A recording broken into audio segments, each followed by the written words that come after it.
राजपत्र टीवी, आपकी खबर हमारी नजर।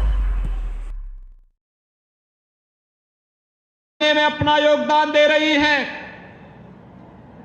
हमने दूसरा कदम उठाया था 86 लाख किसानों का 36,000 करोड़ रुपए का कर्ज माफी का कार्यक्रम, जिसमें बदायूं में भी बड़े पैमाने पर किसानों का कर्ज माफ हुआ था।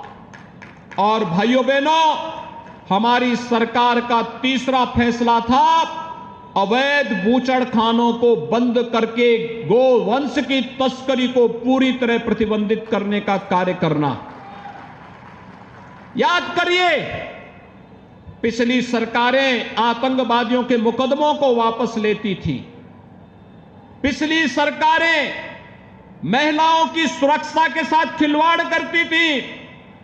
पिछली सरकारें किसानों को दी जाने वाली मदद में कोई सहयोग नहीं करती थी, बल्कि किसानों को मिलने वाली केंद्र सरकार की सहायता को भी हड़पने का कार्य कर जाती थी।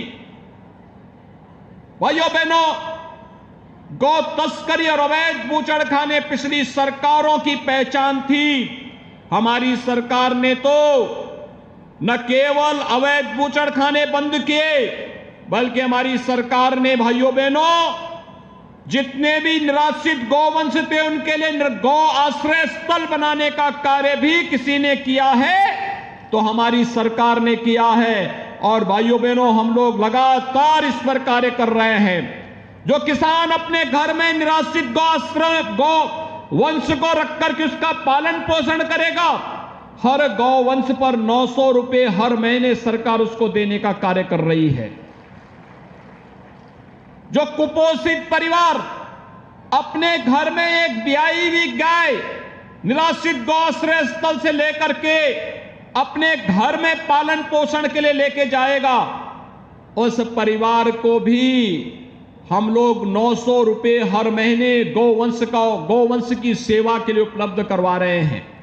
पहले गौ तस्करी होती थी, अवैध बूचड़खाने चलते थे, करने का कार्य भी आगे जुड़ा है। पहले नौकरी निकलती थी और एक खानदान का पूरा खानदान वसूली के लिए निकल जाता था। खानदान में भी कोई ऐसा रिश्ता नहीं था जो महाभारत की याद में दिलाता रहा हो। कोई चाचा था, कोई काका था, कोई नाना था, कोई मामा था, कोई भांजा था, कोई भतीजा था, कोई बबुआ था, कोई किसी रूप में काम करता हुआ दिखाई देता था। लेकिन भाइयों बहनों, नियुक्ति के नाम पर पैसा वसूल लिया जाता था। नौजवानों की नियुक्ति नहीं होती थी, क्योंकि जब व्यापक धांधली होने लगती थी कोर्ट उसको स्टे करता था। आपने देखा होगा 4.5 वर्ष के अंदर 4.5 लाख नौजवानों को प्रदेश के अंदर नौकरी दी गई है। 4.5 लाख नौजवानों को। और किसी भी नौकरी के नाम पर कोई ये नहीं कह सकता कि इस नौकरी पर कोई प्रश्न नहीं उठा सकता है, क्योंकि प्रदेश का हर नौजवान जो आरक्षण के नियमों का पालन करते हुए व्यवस्था दी गई है, संविधान की इस व्यवस्था का पालन करते हुए अगर प्रदेश के अंदर अपनी मेरिट के आधार पर नौकरी प्राप्त कर रहा है, ये प्रदेश के लिए एक उपलब्धि है। उसकी प्रतिभा और उसकी ऊर्जा का लाभ हम प्रदेश के विकास में लेंगे। और जो लोग सरकारी नौकरी में नहीं प्राप्त कर रहे हैं उनके लिए भी हम नौकरी के रास्ते निकाल रहे हैं। कुछ सरकारी सेवा में आएंगे, कुछ निजी सेवा में आएंगे, कुछ लोग रोजगार में आएंगे, कुछ स्वतः रोजगार में आएंगे, लेकिन इन सबको जोड़ने का कार्य करेंगे। लेकिन 4.5 लाख नियुक्ति प्रदेश सरकार ने 4.5 वर्ष के अंदर प्रदेश के युवाओं को उपलब्ध करवाए हैं। निजी निवेश के माध्यम से भी बड़े पैमाने पर निवेश की इन संभावनाओं को बढ़ा करके रोजगार को आगे बढ़ाया है। 1,61,00,000 से अधिक युवाओं को प्रदेश के अंदर रोजगार उपलब्ध हुआ या नौकरी निजी क्षेत्र में उपलब्ध करवाई गई।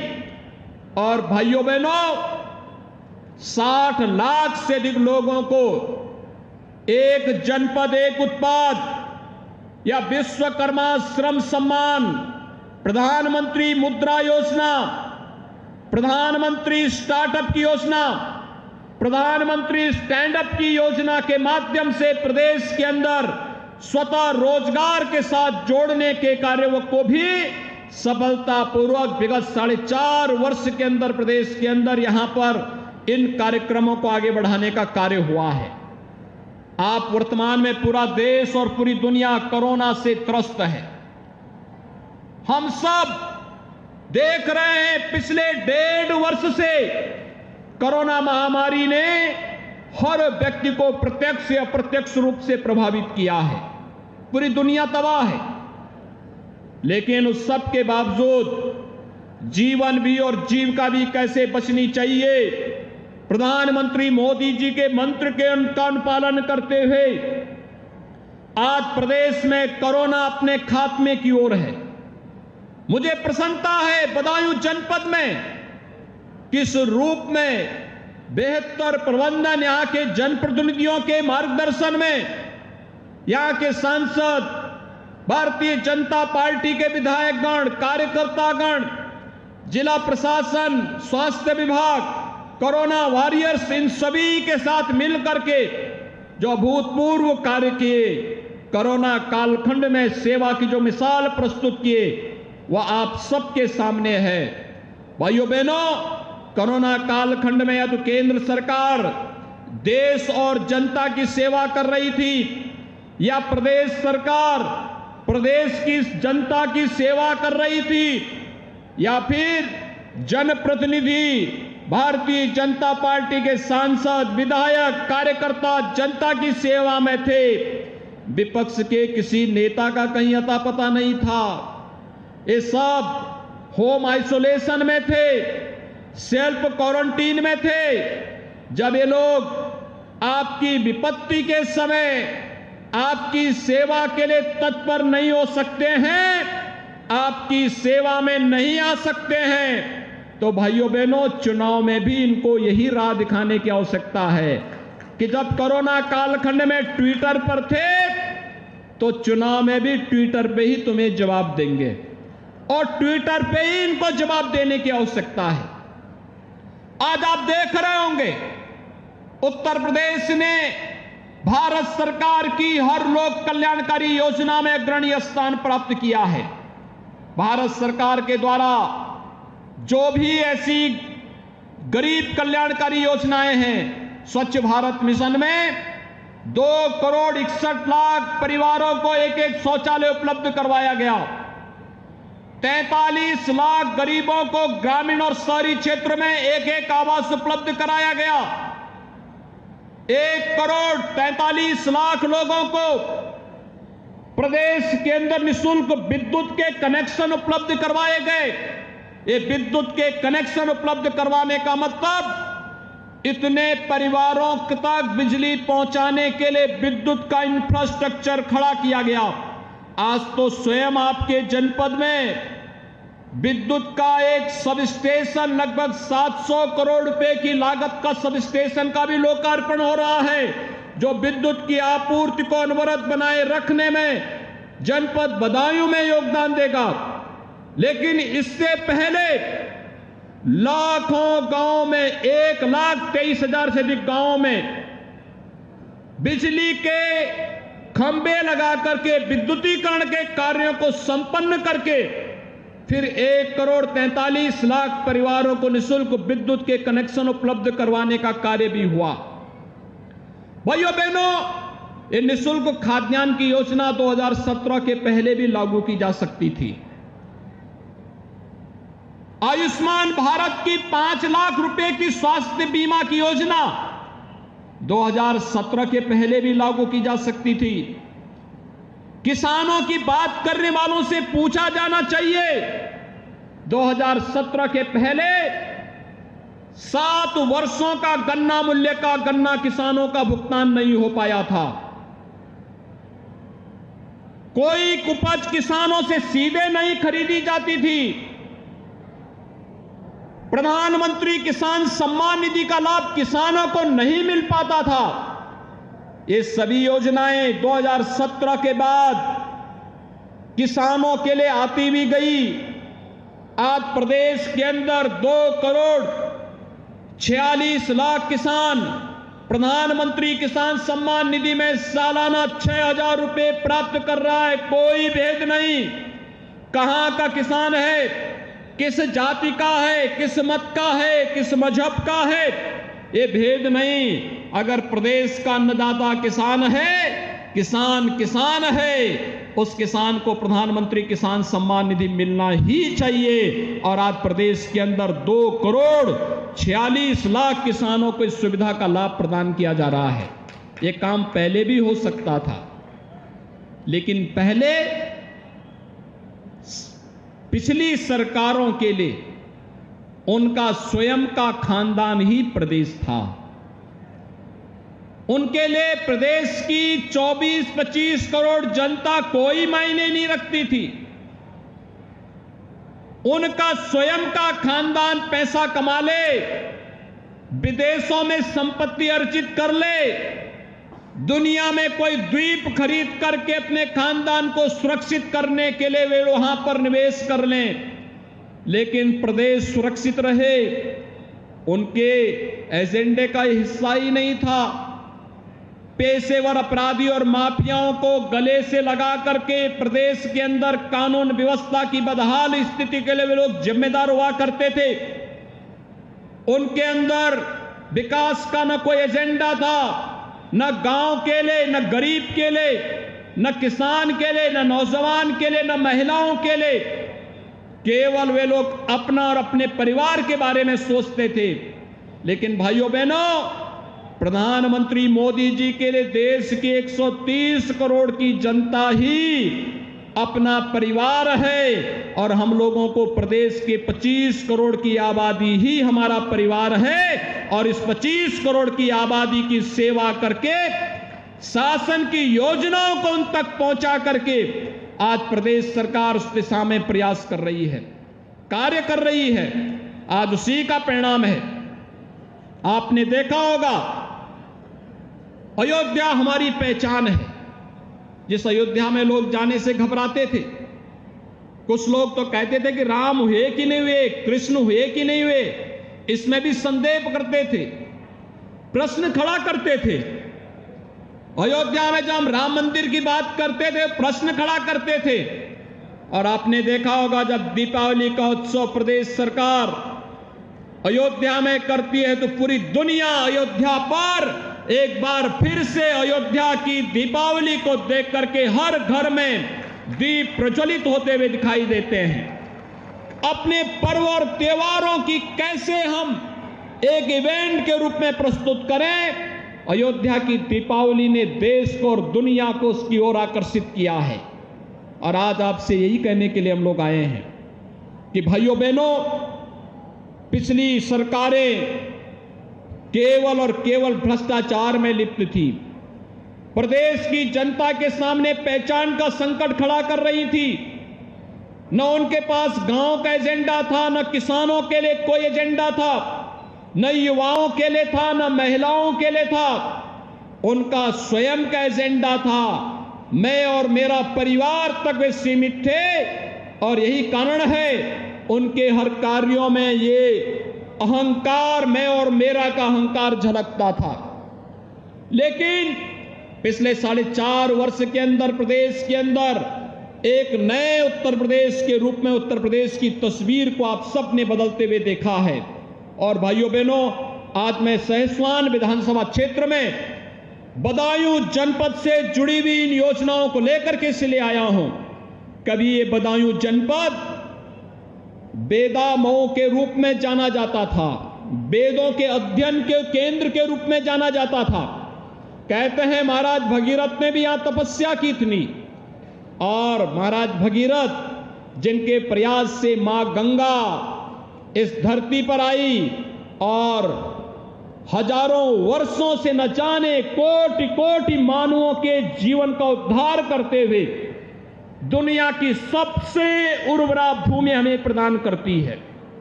दुनिया के अंदर गंगा और यमुना के इस क्षेत्र से जुड़ी हुई जितनी उपजाऊ भूमि है, दुनिया के अंदर अन्यत्र कहीं भी इस प्रकार की उपजाऊ भूमि नहीं मिलती है। और मैं तो कहता हूं उत्तर प्रदेश के अंदर जो संभावना है, इस संभावना को आजादी के बाद की सरकारों ने टटोलने का प्रयास किया होता तो उत्तर प्रदेश का अन्नदाता किसान अकेले पूरे देश और पूरी दुनिया का पेट भरने की सामर्थ्य रखता है। इतनी मेहनती और इतना पुरुषार्थी है, लेकिन उस किसान को पिछली सरकारों ने शोषण किया था। क्रय केंद्र नहीं खोले जाते थे, उसको उसके हाल पर छोड़ दिया गया था। कोई किसान अपने पुरुषार्थ से मेहनत करता था, अगले दिन कोई गुंडा और कोई पेशेवर माफिया उसकी संपत्ति पर कब्जा कर लेता था। खेती किसानी घाटे का सौदा हो गया था किसान के लिए।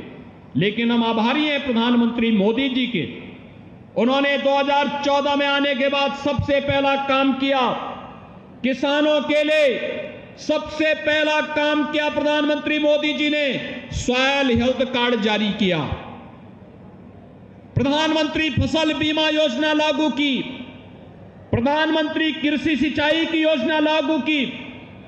2018 में लागत का 1.5 गुना दाम किसानों को प्राप्त हो, इसके लिए एमएसपी उन्होंने जारी की।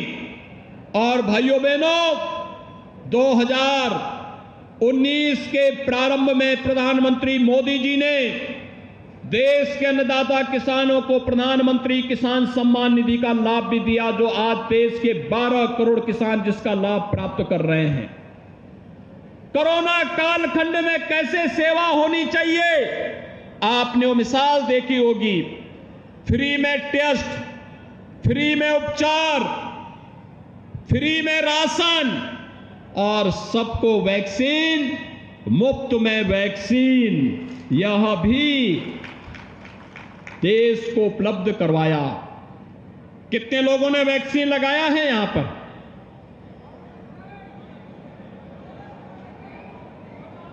आप सबका मैं अभिनंदन करता हूं, लेकिन आपसे अपील करता हूं कि भाइयों बहनों, फ्री में वैक्सीन है।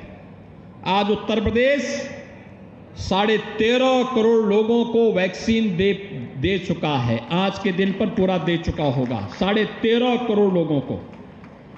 और मेरी आपसे अपील है, अगर कोई व्यक्ति वैक्सीन से भी वंचित है, जिसने पहला डोज नहीं लगाया है, अविलंब अपने नजदीक के केंद्र में जाकर के पहला डोज लगवा ले। जिसने पहला डोज ले लिया है, 4 सप्ताह हो गए हैं, दूसरा डोज नहीं लिया है, वह जाकर के दूसरा डोज भी जरूर ले ले। यह कोरोना का सुरक्षा कवच है। जब तक कोरोना पूरी तरह समाप्त नहीं होता है भाइयों बहनों, तब तक सतर्कता आवश्यक होगी।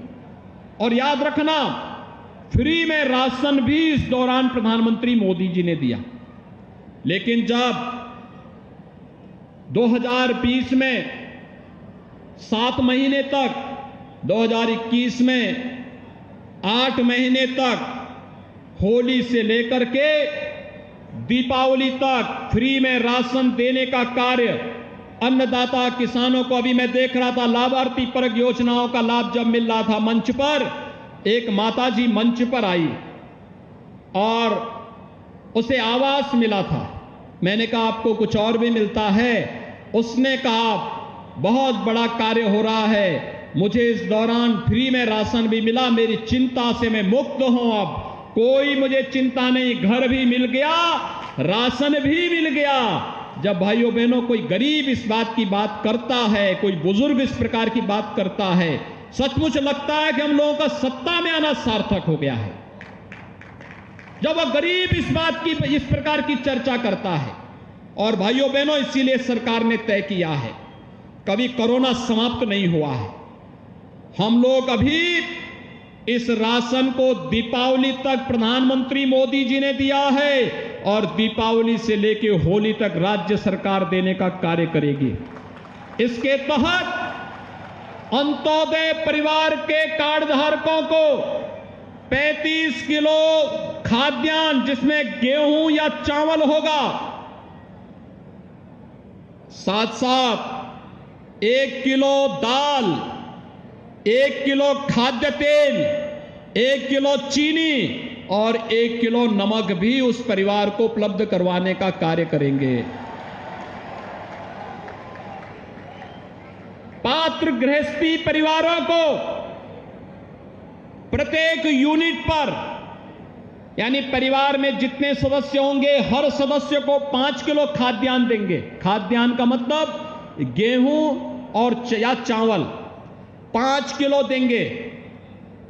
अगर 7 परिवार है परिवार में तो 35 किलो, 9 परिवार होंगे तो 45 किलो उस परिवार को उपलब्ध हो जाएगा खाद्यान्न। 1 किलो दाल, 1 किलो खाद्य तेल, 1 किलो नमक उस परिवार को भी उपलब्ध करवाने का कार्य सरकार में उपलब्ध करवाने का कार्य करेगी। भाइयों बहनों, यह कार्य पहले की सरकारें भी कर सकती थी, लेकिन गरीबों के लिए उनके मन में कोई पीड़ा नहीं थी। पिछली सरकारों ने अनुसूचित जाति जनजाति के छात्रों की छात्रवृत्ति ही हड़प ली थी। पिछड़ी जाति के छात्रों को छात्रवृत्ति और शुल्क प्रतिपूर्ति नहीं देते थे। हुदूद चक्रवात आया था 2015 में और मार्च 2017 तक उन किसानों को मुआवजा नहीं मिल पाया था। अभी अक्टूबर महीने में 17 से 19 के बीच में अतिवृष्टि के कारण तमाम किसानों की फसल डूबी थी। हमारी सरकार अब तक 5.5 लाख किसानों के खाते में मुआवजे की राशि भेज चुकी है और हमने प्रदेश के अंदर हर जिला प्रशासन से कहा है कि जितनी जल्दी हो सके, मैं यहां के अपने जनप्रतिनिधियों से भी कहूंगा, जितनी जल्दी हो सके जिन किसानों की फसल को नुकसान पहुंचा है उसका आकलन करके राज्य सरकार के पास भेजो। राज्य सरकार उन सभी किसानों के खाते में धनराशि उपलब्ध करवाने का कार्य करेगी, मुआवजा देने का कार्य करेगी। कार्य हो तो ऐसा होना चाहिए। अभी एक महीना नहीं हुआ है, लेकिन उन किसानों को मुआवजा मिलना प्रारंभ हो गया है। पहले आपदा आती थी, आपदा में जनधन की हानि होती थी, कोई पूछता नहीं था।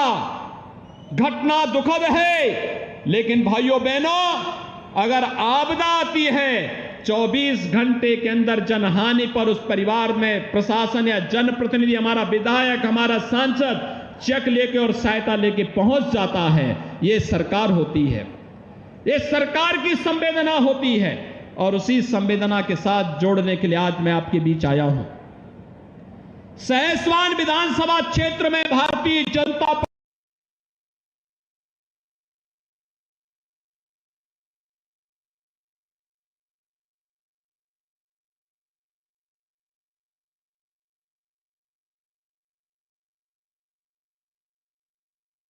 संगठन ने, हमारे सांसद जी ने जो प्रयास किया है उसका कुछ लाभ तो मिला है, लेकिन विधायक और सांसद ये दोनों जब मिलकर के सामूहिक प्रयास करते हैं, आप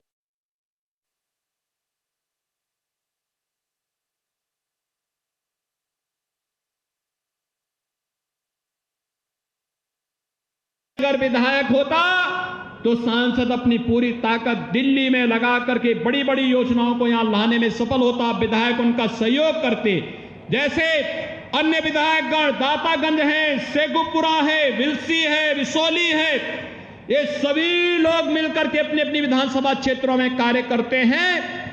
ऐसे ही अगर सहसवान में भी भारतीय जनता पार्टी का विधायक होता, सांसद और विधायक दोनों मिलकर के जब प्रयास करते हैं तो कार्य की रफ्तार कई गुना तेज हो जाती है।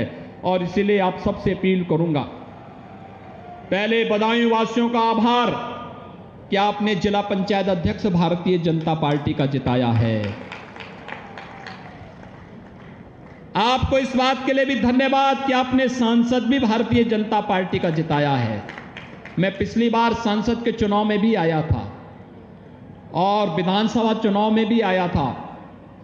6 में से 5 विधायक भारतीय जनता पार्टी के आपने जिताए थे। मैं बहुत बहुत आभार व्यक्त करता हूं बदायूं जनपद वासियों से और अपील करूंगा सहसवान के कार्यकर्ताओं के साथ जुड़ करके इस बार सहसवान के किले को भी भेज दीजिए। विकास में आपको कहीं पीछे नहीं रहना पड़ेगा। और इसलिए भाइयों बहनों, आज ढेर सारी योजनाओं के लिए मैं आप सभी को हृदय से बधाई देता हूं, अपनी शुभकामनाएं देता हूं। ये 1400 करोड़ रुपए की परियोजना बदायूं वासियों के जीवन में न केवल परिवर्तनकारी और खुशहाली लाएगी बल्कि आपके जीवन को मंगलदायी बनाने का कार्य करेगी। इस विश्वास के साथ आप सबको मैं बधाई देता हूं, अपनी शुभकामनाएं देता हूं। धन्यवाद। जय हिंद, जय जय श्री राम, जय जय श्री राम।